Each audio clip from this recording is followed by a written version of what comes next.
আবারও Kings of Asia Mukesh আম্বানিকে টপকে এশিয়ার 1 নম্বর ধনী এখন গৌতম আদানি। কিন্তু হঠাৎ এই পরিবর্তন কেন?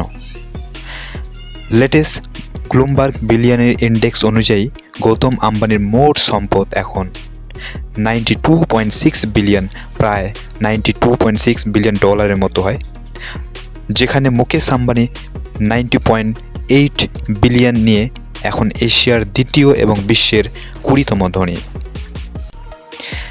2026 সালে আদানির সম্পদ বেড়েছে প্রায় 16 বিলিয়ন ডলার, যার মূল কারণ আদানি গ্রুপের গ্রিন এনার্জি এবং ইনফ্রাস্ট্রাকচার স্টকের ব্যাপক বৃদ্ধি।